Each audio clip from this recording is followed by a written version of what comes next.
Yes sir. Yes sir. अब हम Thevenin theorem को डिस्कस करेंगे। थेवेनिन थ्योरम होता क्या है, कौन बताएगा? एक्सपेरिमेंट 2B अब हम डिस्कस करने जा रहे हैं। वेरीफाई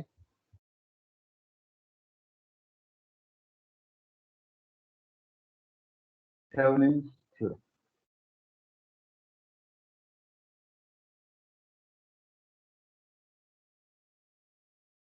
थेवेनिन थ्योरम होता क्या, पहला क्वेश्चन पूछिए।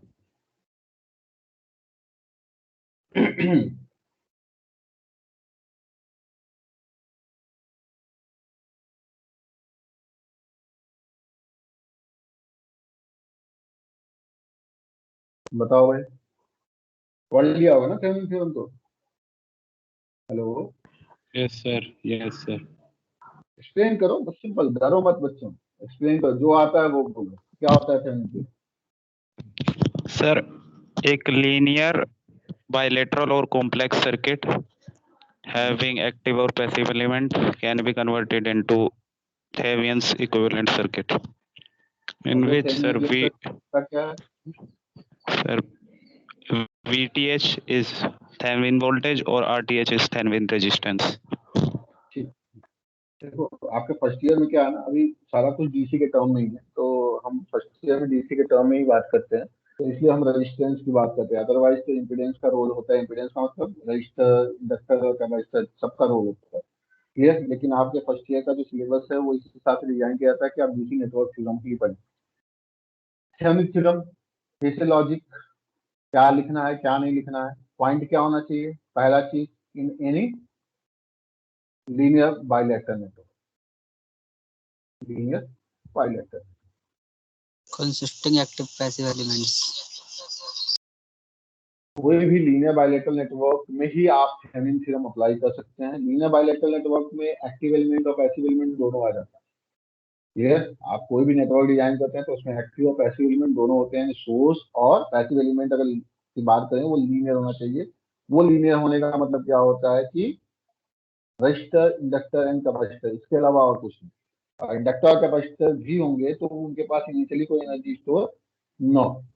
ये लॉजिक होता है इसके पीछे कि लीनियरली वोल्टेज और करंट वैरी करे, मतलब V is directly proportional to I हो सके। क्लियर?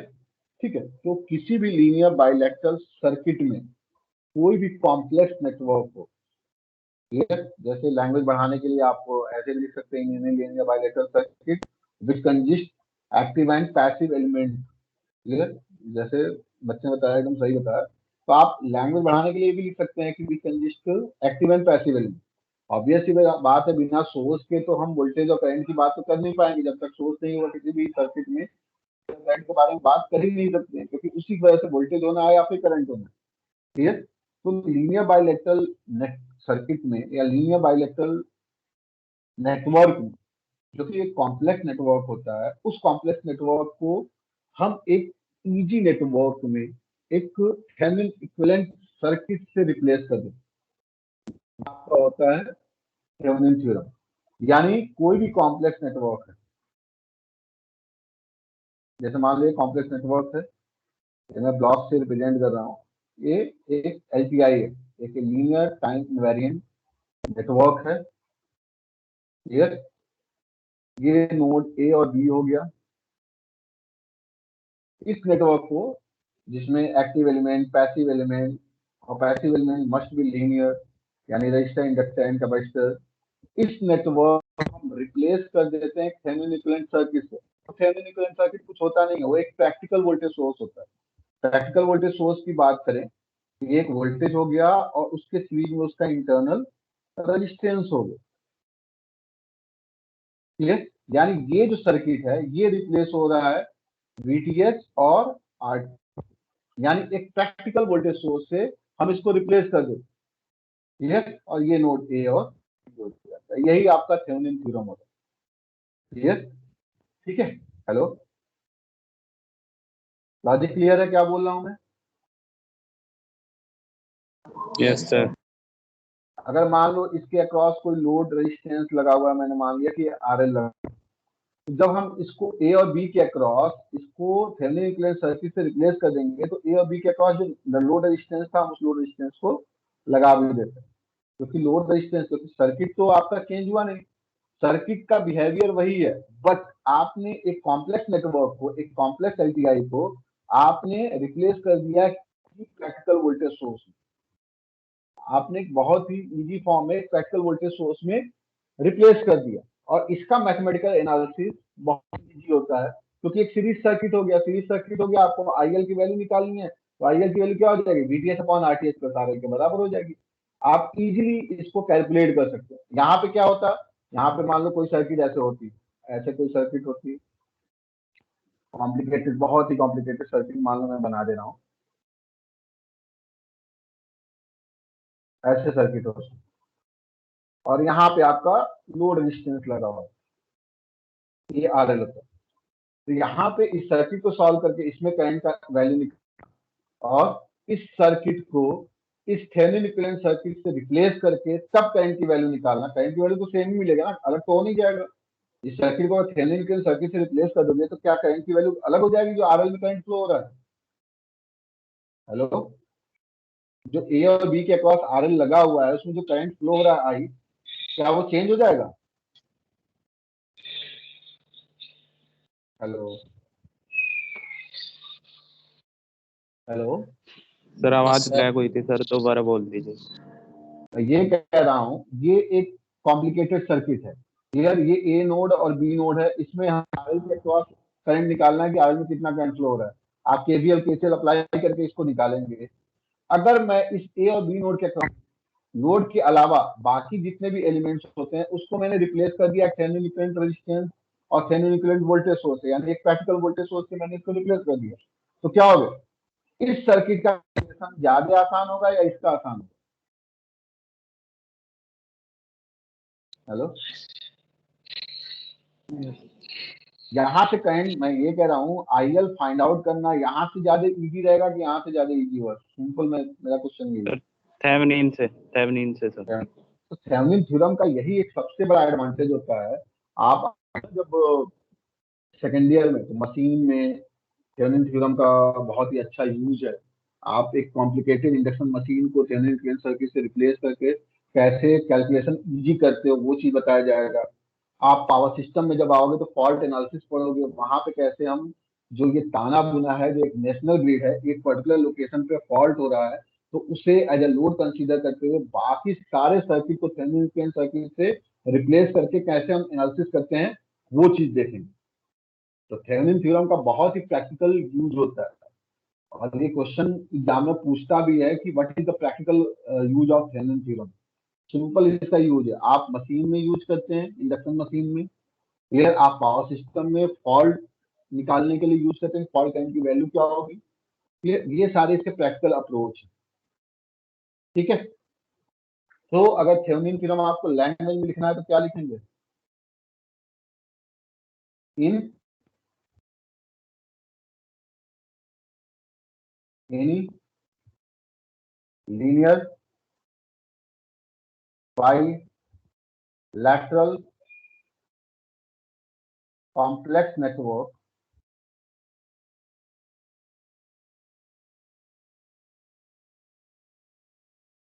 इन हटा दो, यहाँ से इन नहीं है, any linear bilateral complex network can be replaced by a Thevenin equivalent circuit which consists a voltage source VTH and a series resistance resistor RTH. Clear? Hello? Clear है चीज? Yes sir. Yes sir. Simply it is called as Thevenin theorem.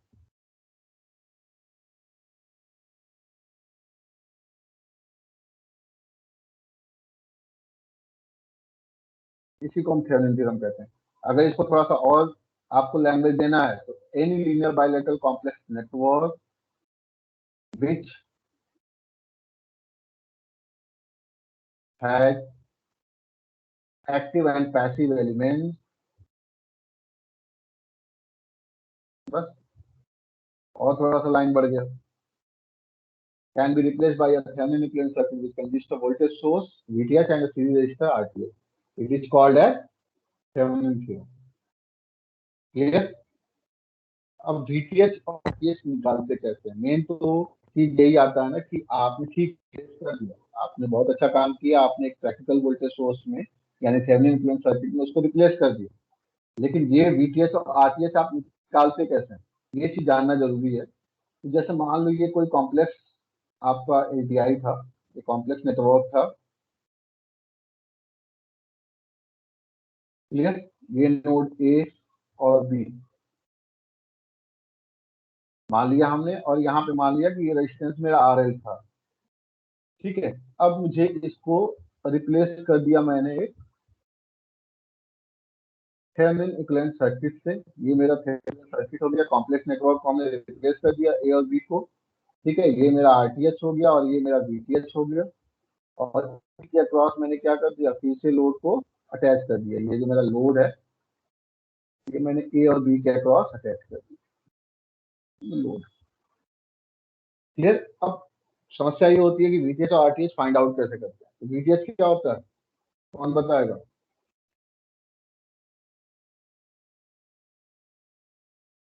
VTH कैसे निकालते हैं? Sir voltage across load terminal sir. Voltage across load, इसके अलावा और कोई बताओ बच्चों? हेलो, ठीक है। Yes sir. VTH क्या होता है, हम कुछ करते हैं VTH निकालने के लिए। ये आपका कॉम्प्लेक्स नेटवर्क है, ये एज इट इज रहेगा, क्लियर? आप सिंपली जो लोड रेजिस्टेंस होता है ना, उस लोड रेजिस्टेंस को वहां से ओपन कर देते हो, यानी उस लोड रेजिस्टेंस को हटा देते हो, और उस लोड रेजिस्टेंस को हटाने के बाद यानी ओपन सर्किट करने के बाद इसके अक्रॉस जो वोल्टेज मिलता है A और B के अक्रॉस जो वोल्टेज VAB मिलेगा, जिसको हम ओपन सर्किट वोल्टेज भी बोलते हैं। जबकि आपने लोड हटा दिया तो ऑब्वियस बात ओपन सर्किट हो गया। ओपन सर्किट होने की वजह से A और B के अक्रॉस आपको ओपन सर्किट वोल्टेज मिलेगा, और वही ओपन सर्किट वोल्टेज आपका VTH होता है। तो थेवेनिन इक्विवेलेंट वोल्टेज क्या होता है, क्लियर है? Hello,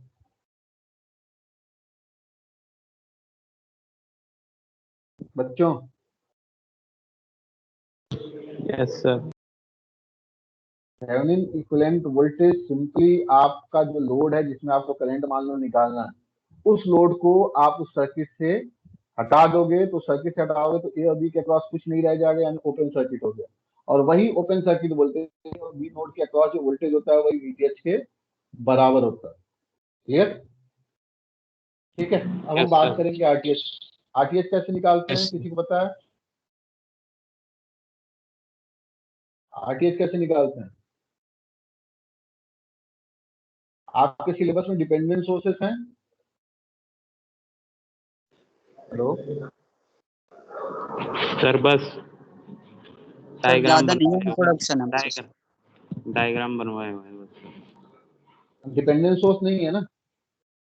no sir. No sir.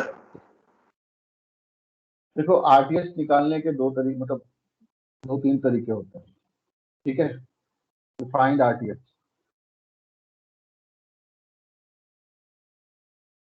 हमें RTH जब फाइंड आउट करना है, पहला तरीका क्या होता है कि जो भी कॉम्प्लेक्स नेटवर्क है, अगर उसमें जो भी एक्टिव एलिमेंट्स है यानी सोर्सेस हैं, ठीक है, तो उस सोर्सेस को हम क्या करेंगे, उनके इंटरनल रेजिस्टेंस से रिप्लेस कर देंगे, क्लियर? पहला काम क्या करेंगे, फर्स्ट स्टेप क्या होगा, first step replace all the sources with their internal resistance. Internal resistance का मतलब क्या हो गया? अगर आइडियल वोल्टेज सोर्स है तो शॉर्ट सर्किट हो गया, आइडियल करंट सोर्स है तो ओपन सर्किट हो गया। यानी अगर आइडियल वोल्टेज सोर्स है तो शॉर्ट सर्किट और आइडियल करंट सोर्स है तो ओपन सर्किट। ठीक है, और ये केवल मैं इंडिपेंडेंट सोर्सेस के लिए बता रहा हूं। जब इंडिपेंडेंट सोर्स में, जब सर्किट में केवल इंडिपेंडेंट सोर्स, पहला स्टेप तो आप ये करेंगे। उसके बाद सिंपली क्या करना है कि सेकेंड स्टेप में जब सर्किट में, जैसे मान लो एक कॉम्प्लिकेटेड सर्किट में ले रहा हूँ, ये मैंने मान लो करंट सोर्स ले लिया, रेजिस्टेंस ले लिया, यहाँ पे एक वोल्टेज सोर्स ले लिया, ठीक है, यहाँ पे करंट सोर्स ले लिया और एक रेजिस्टेंस ले लिया, यहाँ पे एक करंट सोर्स ले लिया। ये ए और बी हो गया। तो हमने क्या किया, मैंने ये बोला कि सारे सोर्सेस अपने इंटरनल रेजिस्टेंस से रिप्लेस, यानी क्या हो जाएगा, ये करंट सोर्स क्या हो जाएगा, ओपन सर्किट। ये क्या हो जाएगा, वोल्टेज सोर्स शॉर्ट सर्किट। ये करंट सोर्स क्या हो जाएगा, ओपन सर्किट। यानी मैं सर्किट को रीड्रॉ करूं तो सर्किट मेरा क्या बनेगा, ये ओपन सर्किट हो गया। क्लियर, ध्यान देना, ये रेजिस्टेंस, यहाँ भी रेजिस्टेंस है, ये मेरा शॉर्ट सर्किट हो गया, ये रेजिस्टेंस है, ये रेजिस्टेंस है, और ये मेरा क्या हो गया, ओपन सर्किट हो गया। और ए और बी के अक्रॉस जो इक्विवेलेंट रेजिस्टेंस मिलेगा, यानी आर ए बी, वही क्या होगा आपका, यही आर ए बी आरटीएच के बराबर है। क्लियर, इक्विवेलेंट रेजिस्टेंस निकालते थे आप 10+2 में। Yes sir. 10+2 में निकालते थे ना, दो नोड के अक्रॉस इक्विवेलेंट रेजिस्टेंस क्या होगा, वही चीज निकाल देना है यहाँ पे। देखो यहाँ पे ए बी के अक्रॉस हम देखेंगे तो इस रेजिस्टेंस का कोई मतलब नहीं है क्योंकि ओपन सर्किट है, कोई रोल नहीं है इसका। इस रेजिस्टेंस का भी कोई मतलब नहीं है क्योंकि ओपन सर्किट है। यानी ए और बी के अक्रॉस अगर हम देखें तो रेजिस्टेंस क्या हो रहा है, एक रेजिस्टेंस ये आ रहा है और एक रेजिस्टेंस ये आ रहा है। ए और बी के अक्रॉस यही हो रहा है। देखो यहाँ पे तो ओपन सर्किट हो जा रहा है, तो उस रेजिस्टेंस की वैल्यू कुछ मिलेगी आपको, वो तो इनफाइनाइट है ना, ओपन सर्किट है, तो उसकी वैल्यू आपको नहीं मिलनी, इसकी वैल्यू भी आपको नहीं मिलनी क्योंकि वो ओपन सर्किट है। क्लियर, आपको जो इक्विवेलेंट इंपीडेंस या इक्विवेलेंट रेजिस्टेंस मिलेगा, बस यही दो रेजिस्टेंस पैरेलल हो जाएंगे। आरएबी क्या हो जाएगा, अगर मान लो ये R1 है और ये R2 है, तो आरएबी की वैल्यू क्या हो जाएगी, R1 parallel to R1 into R2, यानी क्या हो जाएगा, R1 R2 upon R1 plus R2 के R1। क्लियर, तो यही एक तरीका होता है कि हम आरटीएच को फाइंड आउट करें। Clear, hello, yes sir. एक पहला तरीका होता है। दूसरा तरीका क्या है, ये देखो, मैं केवल इंडिपेंडेंट सोर्स के लिए बता रहा हूँ, डिपेंडेंट के लिए नहीं बता रहा हूँ। अगर डिपेंडेंट सोर्स हो सिलेबस में तो बता देना। दूसरा तरीका कि आप आईएससी कैलकुलेट कर लीजिए। आईएससी कैलकुलेट करने का मतलब ये हो गया कि आपका जो भी सर्किट, जो भी लीनियर बाइलेटरल नेटवर्क है, क्लियर, आईएससी का मतलब ये होता है कि ए और बी के अक्रॉस हमारा लोड रेजिस्टेंस लगा हुआ था, उस रेजिस्टेंस को हटाइए और उसको शॉर्ट सर्किट कर दीजिए। ए और बी को क्या कर दीजिए, शॉर्ट सर्किट कर दीजिए। लेकिन उस लोड रेजिस्टेंस को हटा के, ये चीज ध्यान रखना, लोड रेजिस्टेंस का यहाँ पे कोई रोल नहीं है। आप लोड रेजिस्टेंस के अलावा जितने भी सर्किट बचे होते हैं, उस सर्किट को आपको थेवेनिन इक्विवेलेंट सर्किट से रिप्लेस करना। तो आपने क्या किया, सिंपली लोड रेजिस्टेंस हटा के ए और बी नोड को आपने क्या किया, शॉर्ट सर्किट किया, और यहाँ से आपने आईएससी की वैल्यू कैलकुलेट कर ली। क्लियर, तो आपको यहाँ से क्या मिल जाएगा, आईएससी की वैल्यू मिल जाएगी। आईएससी की वैल्यू जो भी आएगी, आरटीएच जो हो जाएगा वो हो जाएगा वीटीएच अपॉन आईएससी के बराबर। नॉर्टन थ्योरम पढ़ा है, नॉर्टन थ्योरम सिलेबस में है। Yes sir. Yes sir. Norton theorem is equal of the Thevenin theorem. ठीक है, तो आरटीएच की वैल्यू हम वीटीएच अपॉन आईएससी से निकाल लेंगे, जिसको हम वीओसी अपॉन आईएससी भी कहते हैं, क्योंकि वीटीएच क्या है आपका, ओपन सर्किट वोल्टेज ही है। तो दूसरा तरीका ये है थेवेनिन इक्विवेलेंट रेजिस्टेंस निकालने का।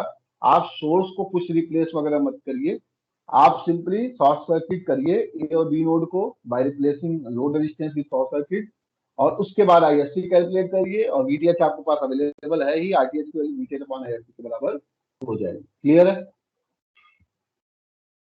Hello, yes sir. ठीक है। इसके अलावा जो थर्ड अप्रोच है वो डिपेंडेंट सोर्स के लिए, वहां पे आपको 1 वोल्ट का सोर्स लेना होता है और 1 वोल्ट का सोर्स लेके वी अपॉन आई की वैल्यू कैलकुलेट करनी है।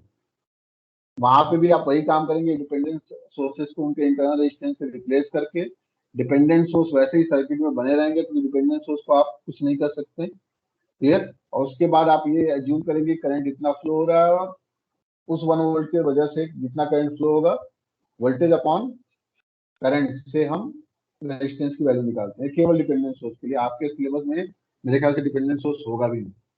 ठीक है? क्लियर है चीज? आपको आरटीएस यस कैसे सर। कैलकुलेट करना है? यस। अब हम आते हैं सीधे प्रैक्टिकल अप्रोच पे, यानी जो मैथमेटिकल अप्रोच है सीधे उसी पे आते हैं और कैलकुलेट करते हैं क्या क्या चीजें हैं हमारी।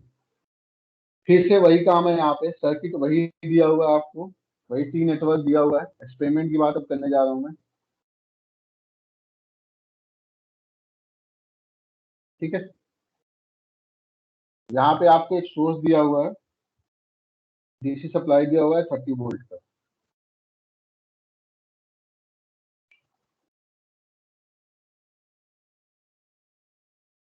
हंड्रेड ओम, 100 ओम दे रखा है, 100 ओम,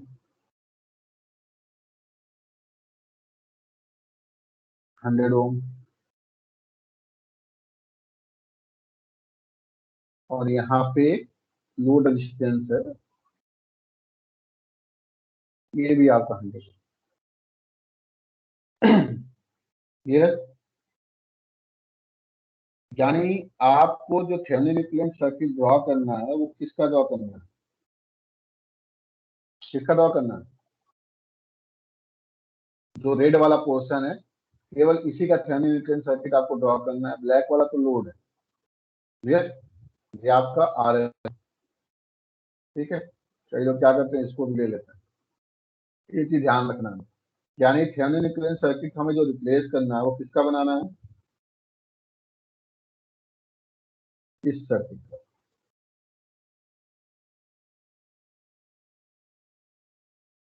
क्लियर? 30 वोल्ट, 100 ओम, 100 ओम। पहले हम थ्योरेटिकल अप्रोच लेके चलेंगे। ठीक है? ये नोट ए और बी, मैं अभी आरएल को नहीं ले रहा हूँ, आरएल को भूल चुका हूँ। क्यों? क्योंकि मुझे इसका थेवेनिन इक्विवेलेंट सर्किट ड्रॉ करना है। ठीक है? यानी मुझे इस सर्किट का ये सर्किट बना देना है, वीटीएच और आरटीएच, ए और बी।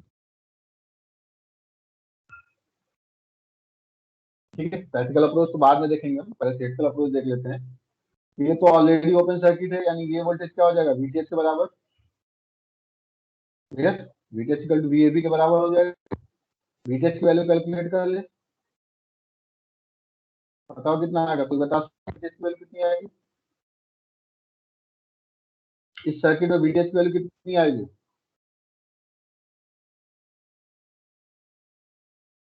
हेलो, अच्छा ये बताओ, इस ये लूप तो कंप्लीट हो रहा है, इस लूप में करंट आई मैंने मान लिया है, क्या इस लूप में भी करंट फ्लो करेगा? No sir. क्यों नहीं? क्योंकि ये ओपन सर्किट है। गुड। क्योंकि ये ओपन सर्किट है, मैंने पहले ही बोला था वीओसी ओपन सर्किट में कोई करंट फ्लो नहीं करेगा। यानी यहाँ से जो ब्रांच करंट मतलब वोल्टेज सोर्स जो करंट जनरेट है वो करंट पूरा पूरा इसी लूप में फ्लो कर जाएगा, यहाँ पे कोई करंट नहीं आएगा क्योंकि ये ओपन सर्किट है। ठीक है? ये चीज क्या ओपन सर्किट है, ओपन सर्किट में कोई करंट फ्लो नहीं होता है, यानी आपके लिए क्या हो गया ये? ठीक है? एक डेड एलिमेंट की तरह कोई करंट फ्लो नहीं होगा। यानी अगर मुझे वीओसी या वीटीएस निकालना है तो वीटीएस का मतलब क्या हो गया? वीटीएस का मतलब क्या हो गया? इसमें कोई करंट फ्लो नहीं हो रहा है तो इसमें कोई वोल्टेज ड्रॉप होगा नहीं, यानी ये जो होगा इसका वोल्टेज क्या हो जाएगा? इसके वोल्टेज के बराबर हो जाएगा। क्यों? इस 100 ओम के यस क्रॉस सर। जो वोल्टेज होगा क्या वीएबी के बराबर हो जाएगा? Yes sir. क्योंकि इसमें कोई करंट नहीं कर रहा है तो ऑब्वियस सी बात है इस रजिस्टेंस में कोई वोल्टेज ड्रॉप नहीं होगा, तो इस वीटीएस की वैल्यू क्या हो जाएगा? 100 ओम के अक्रॉस जितना भी वोल्टेज आ रहा है उसके बराबर हो जाएगा। किसी कोई डाउट है इसमें? No sir. ठीक है, तो सिंपली हमें क्या करना है, इस 100 ओम के अक्रॉस अगर हमने वोल्टेज फाइंड आउट कर लिया तो हमारा प्रॉब्लम सॉल्व है, हम सीधे सीधे वीटीएस निकाल लेंगे। तो क्या करोगे, इसमें केवीएल अप्लाई कर दो। केवीएल अप्लाई करेंगे Yes, क्या आ sir. जाएगा, 15 volt. Minus 100i minus 100i 15 volt आएगा सर। ये क्या आ गया, आई की वैल्यू आ गई 30/200, क्लियर। और आपका वोल्टेज अक्रॉस 100 ओम रेजिस्टेंस कितना हो जाएगा, यानी वीटीएस की वैल्यू क्या हो जाएगी, आई इंटू 100। आई इंटू 100 का मतलब क्या हो गया, 30/200 इंटू 100, यानी आ गए 15 वोल्ट। एक तरीका तो ये है। दूसरा तरीका, आपने वोल्टेज डिवाइडर रूल पढ़ा है कभी? Yes sir. देखो यहाँ पे ये सिंपल एक सीरीज सर्किट ही तो है। अगर मैं इस सर्किट को देखूं, ये सर्किट मेरे लिए एक सीरीज सर्किट ही तो है। यहाँ पे कोई करंट फ्लो नहीं कर रहा है, तो ये जो वोल्टेज होगा ये वीटीएस के बराबर होगा, यही तो है हमारा। इस एलिमेंट में कोई करंट फ्लो नहीं कर रहा है, तो ये जो वोल्टेज होगा वीटीएस के बराबर होगा। वोल्टेज डिवाइडर रूल काम लगता है जब सर्किट, तो मुझे अगर अप्लाई करना है तो यहाँ पे मैं सीधे सीधे वोल्टेज डिवाइडर रूल भी अप्लाई कर सकता हूँ। ये 100 ओम, ये आपका 30 वोल्ट। वोल्टेज डिवाइडर रूल क्या कहता है, जिसके अक्रॉस आपको वोल्टेज फाइंड आउट करना है वो रेजिस्टेंस अपॉन सारे रेजिस्टेंस का सम इनटू टोटल वोल्टेज। ये पढ़ा है सबने? नो सर, हमने sir. करंट डिवाइडर पढ़ा है। ये देखो यहाँ, हाँ सर, करंट डिवाइडर। ये देखो, ये जैसे वी है, मान लो टोटल सप्लाई, ये 3 रेजिस्टेंस है। ये मान लो 3 रेजिस्टेंस है, R1, R2, R3। ठीक है, मुझे फाइंड आउट करना है कि R1 के अक्रॉस वोल्टेज क्या होगा, R2 के अक्रॉस वोल्टेज क्या होगा, R3 के अक्रॉस वोल्टेज क्या होगा। तो एक तो तरीका ये है कि आपने जो भी सप्लाई यहाँ पे दी है, मान लो ये वोल्टेज वी है, क्लियर। तो V इक्वल टू क्या हो जाएगा, I into R1 plus R2 plus R3। I की वैल्यू यहाँ से फाइंड आउट कर लेंगे, तो I क्या आ जाएगा, V upon R2 plus R3। ये मान लो हमें VR1 निकालना है, तो हम सिंपली क्या करें, सीरीज सर्किट में करंट सेम होता है, तो I इंटू R1 हो जाएगा। I इंटू R1 का मतलब क्या हो जाएगा, V by R1 plus R2 plus R3 into R1। यानी आपको इसको अगर लिखना है तो आप इसको लिख सकते हैं ऐसे, R1 upon R1 plus R2 plus R3 into V लिख सकते हैं। Hello, yes sir. ठीक है। तो आप क्या देख रहे हो यहाँ पे, ऐसे ही VR2 निकाल लो। VR2 की वैल्यू क्या हो जाएगी, I इंटू, ये क्या आ जाएगा, V upon R1 plus R2 plus R3 into R2। आप इसको फिर से रीअरेंज करिए, आप लिख सकते हैं R2 upon R1 plus R2 plus R3 into V। तो आप क्या कल्चर देख रहे हैं कि जिसके आपको वोल्टेज निकालना है वो इम्पीडेंस अपॉन सारे इम्पीडेंस का सम into total voltage.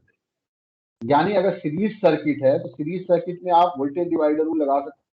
Series circuit में एक चीज ध्यान रखिएगा, अगर सीरीज सर्किट है वहीं पे आपका वोल्टेज डिवाइडर रूल लगेगा जहाँ पे करंट सेम है, यानी सीरीज सर्किट में। और आपको जो वैल्यू मिलेगी वो क्या मिलेगी, अगर आपको किसी भी रेजिस्टेंस के अक्रॉस वोल्टेज निकालना है VR, तो उस रेजिस्टेंस की वैल्यू जिसके अक्रॉस आपको वोल्टेज निकालना है अपॉन सिग्मा R, मान लो R1 हो गया, VR1 निकालना है, तो सिग्मा R का मतलब क्या हो गया, सारे रेजिस्टेंस का सम जो सीरीज में है इनटू टोटल वोल्टेज, जो टोटल रेजिस्टेंस के अक्रॉस वोल्टेज है। तो क्लियर है voltage divider rule? Yes sir. ठीक है, तो आप यहाँ पे वोल्टेज डिवाइडर रूल से भी सीधे सीधे वैल्यू कैलकुलेट करके बता सकते हो। आप केवीएल लगा लीजिए, वो भी सही है, सेम वैल्यू आएगी 15 वोल्ट। ठीक है, कई बच्चे ये बताने के बाद भी गलती करते हैं, क्योंकि ये ओपन सर्किट है, यहाँ पे कोई करंट नहीं फ्लो होगा, I इक्वल टू 0 होगा। अगर दिक्कत होता है तो आप केवीएल अप्लाई किया करो। आप यहाँ पे केवीएल अप्लाई कर सकते हो। अगर केवीएल अप्लाई करो तो क्या आ जाएगा, मतलब तो कोई फ्लो नहीं कर रहा है यहाँ पे, तो सिंपल ऐसे मान लो, लूप मान लो। लूप मानोगे तो क्या हो जाएगा, ये वोल्टेज सोर्स, अगर वोल्टेज सोर्स अगर कंसीडर कर सकते हो कर लो, VTH माइनस 0 इंटू 100, कोई करंट फ्लो नहीं कर रहा है, माइनस इस ब्रांच में कितना करंट फ्लो हो रहा है, I, minus I into equal to 0। तो VTH की वैल्यू क्या आ गई, I इंटू 100। ठीक है, हालांकि आप प्रैक्टिस करोगे ना तो वैसे ही क्लियर हो जाएगा कि इसमें I 0 है, तो यहाँ पे कोई ड्रॉप नहीं होना है, यानी जिसका वोल्टेज इसके वोल्टेज के बराबर हो जाएगा। ये प्रैक्टिस से आ जाएगा। अगर किसी को डाउट हो रहा है तो सिंपल केवीएल अप्लाई कर लिया करें, इसको एक वर्चुअल सोर्स मान दो, क्योंकि इसमें कोई करंट, इस लूप में कोई करंट फ्लो नहीं होगा। एक तरीका ये भी है, ठीक है। लेकिन मैं बताने के Yes, बाद sir. भी कई लोग गलती करते हैं, तो इस चीज का ध्यान रखेंगे। ओपन सर्किट हो रहा है तो यानी करंट का फ्लो नहीं होना वहां पे, यानी यहाँ पे हमारा VTH निकल गया कितना, 15 वोल्ट। हमने VTH फाइंड आउट कर 15 दिया, volt. ठीक है। अब हमें क्या निकालना, RTH। RTH की वैल्यू हमें कैलकुलेट करनी है, ठीक है। तो RTH कैलकुलेट करने के लिए क्या करेंगे हम, क्या बताया था मैंने, जो भी सर्किट है, सर्किट के सोर्सेस को उसके इंटरनल रेजिस्टेंस से रिप्लेस करेंगे, Resistance यानी replace क्या करेंगे. हो गया, शॉर्ट सर्किट। ये आपका R 100 ओम 100 ओम, ये भी आपका 100 ओम, और ये नोड A और B। आपने वोल्टेज सोर्स को क्या कर दिया, शॉर्ट सर्किट कर दिया। ये भी 100 ओम, ये भी 100 ओम, ये भी 100 ओम। तो RAB की वैल्यू क्या हो जाएगी, RTH के बराबर होगा। 150. कई बच्चे क्या करते हैं, हालांकि उन्होंने बचपन में पढ़ा हुआ है 10+2 में, हमें पीछे से सर्किट को नॉर्मलाइज करते हुए आना होता है, यानी पीछे से सर्किट को हमें छोटा करते हुए आना होता है। कई लोग क्या करते हैं, एनजी से बढ़ जाते हैं, जबकि हमें क्या करना है, हमें निकालना RTH। RTH का मतलब क्या हो गया, इस सर्किट को हमें एक तरह से ऐसे बना देना। ये हो गया ए और बी के अक्रॉस हमें क्या मिल गया, RTH। ये RTH है। तो RTH क्या होगा, अगर यहाँ पे देख रहे हो तो ये सर्किट को हमेशा पीछे से सॉल्व करते हुए आना चाहिए, यानी पीछे के सर्किट को हमें नॉर्मलाइज करना चाहिए।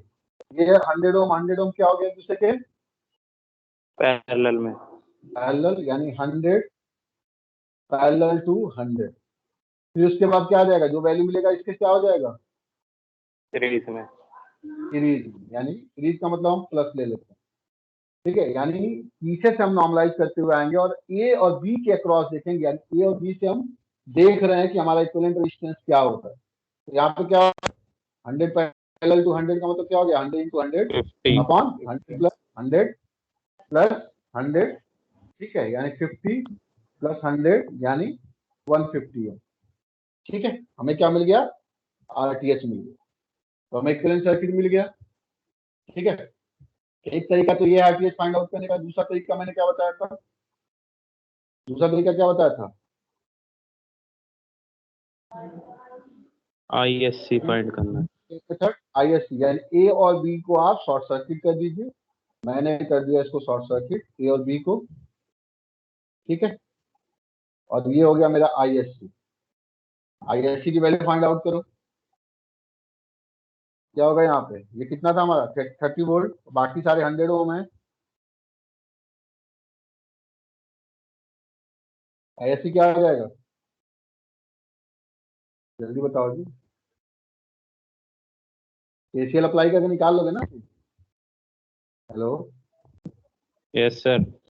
I1 ISC I2, KCL apply करेंगे तो क्या आ जाएगा, I1 = I2 प्लस ISC। फिर से वही काम करना है आपको, V नोड मान लेना है। तो I1 की वैल्यू क्या हो जाएगी, 30 - V/100 = I2 की वैल्यू V/100 प्लस ISC की वैल्यू भी V/100। यहाँ से आपका क्या फाइंड आउट कर लेंगे, V की वैल्यू कितनी आ रही, 10। हेलो, V की वैल्यू क्या आ जाएगी यहाँ से 10। Yes, sir.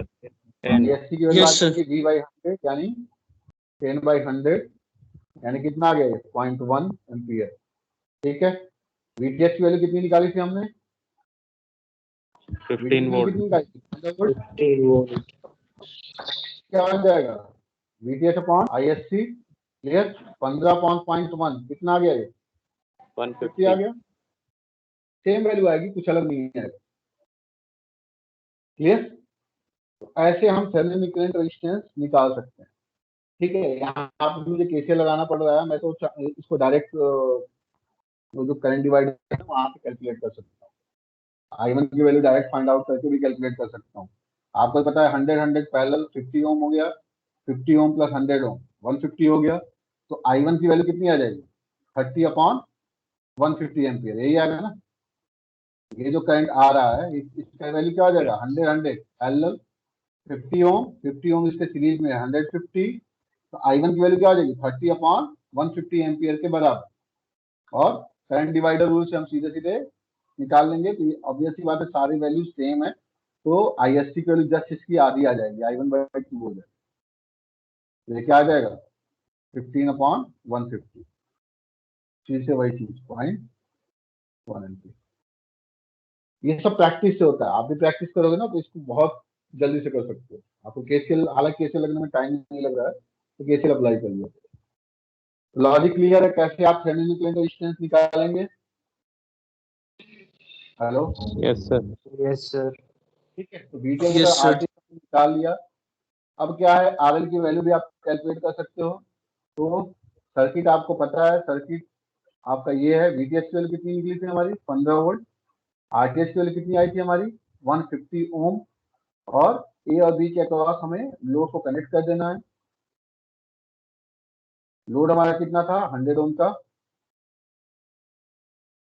RL की वैल्यू थी ये आपका RTH, ये आपका VTH।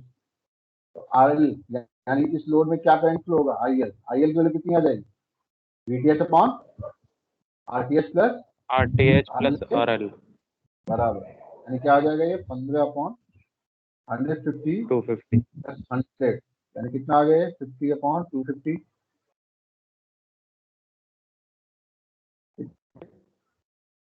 Point 06 yes sir 0.06 Yes, sir.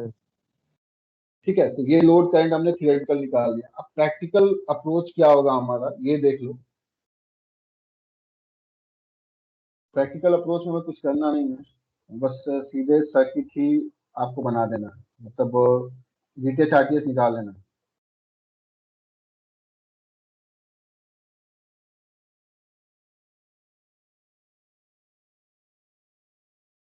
ये आपने ओपन सर्किट कर दिया, आपको क्या करना है, लोड को यहाँ से डिस्कनेक्ट कर देना, और A और B के अक्रॉस क्या करना है, वोल्टमीटर जोड़, सिंपली क्या करना है, A और B के अक्रॉस एक वोल्टमीटर जोड़ देना।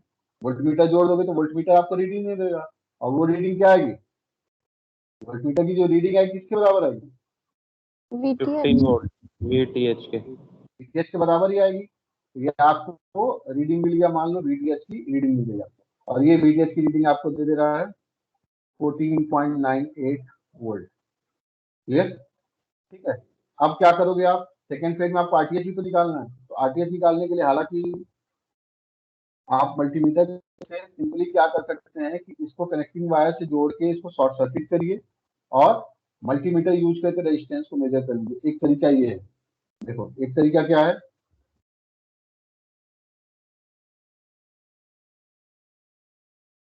यहाँ पे आप डिजिटल इंस्ट्रूमेंट यूज करिए और रेजिस्टेंस मेजर करते हैं ना, तो उस रेजिस्टेंस को मेजर कर लीजिए। लेकिन आपको उसके पहले क्या करना पड़ेगा, इस वोल्टेज सोर्स को कनेक्टिंग वायर की हेल्प से शॉर्ट सर्किट करना, तो आपको यहाँ से RTH मेजर हो जाएगा। क्लियर? तरीका तो ये है RTH मेजर करने का। दूसरा तरीका क्या है,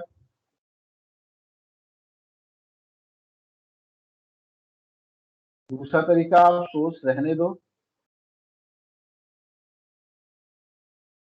आप क्या करो, इसे शॉर्ट सर्किट करो, लेकिन शॉर्ट सर्किट करने के समय आपको ध्यान देना है कि आपको करंट को मेजर करना है, तो इसके सीरीज में एक अमीटर लगा देना। आपने इसको शॉर्ट सर्किट करना है, लेकिन इसके सीरीज में क्या करना है, अमीटर लगा, ताकि शॉर्ट सर्किट करंट को हम मेजर कर सकें। तो ये अमीटर क्या दे देगा आपको, ISC की वैल्यू दे देगा। आपको ISC मिल गया, ठीक है। ISC मान लो कितना आ गया, यहाँ पे एज्यूम कर सकते हैं, यहाँ से में जो ISC का मेजरमेंट मिल रहा है वो हमारा कितना था 0.1 एम्पियर आया था ना, यहाँ पे हमने मान लिया कि ये 0.098 एम्पियर आ गया, ठीक है। और यहाँ पे क्या करेंगे, RTH की वैल्यू फाइंड आउट कर लेंगे VTH अपॉन ISC से। VTH कितना निकला है हमारा 14 पॉइंट कितना माना हमने 98। हेलो, ठीक है। यस और सर ISC हमारा हो गया 0.098, कितना आ रहा है वैल्यू बताओ तो, सर 152.85 कितना आ रहा है बेटा 152.85 152.8। 85 क्लियर? ये आपका प्रैक्टिकल वैल्यू आ गई, ठीक है। प्रैक्टिकल वैल्यू आने का मतलब क्या हो गया, आपका जो प्रैक्टिकल थेवेनिन इक्विवेलेंट सर्किट बनेगा वो आपका ये आ जाएगा, VTH, RTH। इससे आप क्या करोगे, ए और बी के अक्रॉस लोड को अटैच कर दोगे, यानी 100 ओम को आप ए और बी नोड के अक्रॉस अटैच करोगे, RL इक्वल टू 100 ओम। ठीक है, अब आपको क्या करना है, इस रेजिस्टेंस में फ्लो होने वाले करंट को मेजर करना है। तो सिंपली क्या करोगे आप इसके सीरीज में एक मीटर यूज करो। ठीक है, एक तरीका तो ये है। दूसरा क्या करोगे आप, simply IL equal to VTH upon RTH plus RL apply कर दो, क्योंकि आपने तो फाइंड आउट कर ही लिया है ना practical value of VTH and RTH। ठीक है, तो क्या हो जाएगा, ये 14.98 अपॉन 152.85 प्लस 100। ये कितना आ रहा है, 0.0592 0.0592। ये आपका IL आ गया, ये प्रैक्टिकल अप्रोच के साथ आया। और थियोरेटिकल आपको वैल्यू पता ही है, थियोरेटिकल वैल्यू कितनी निकल के आई थी हमारी, 0.06। 0.06। तो इसी के बीच का एरर निकाल देना है। तो percentage error in load current, IL वही IL theoretical minus IL practical upon IL critical into 100। आप चाहें तो VTH में भी जो एरर हो रहा है वो भी फाइंड आउट कर सकते हैं, आप चाहें तो RTH में जो आपको एरर मिल रहा है वो भी फाइंड आउट कर सकते हैं। ठीक है, हेलो, क्लियर है चीज? Yes sir. यस तो मेरे ख्याल से आपको क्लियर हुआ होगा। अगर कोई डाउट हो तो आप पूछ सकते हो।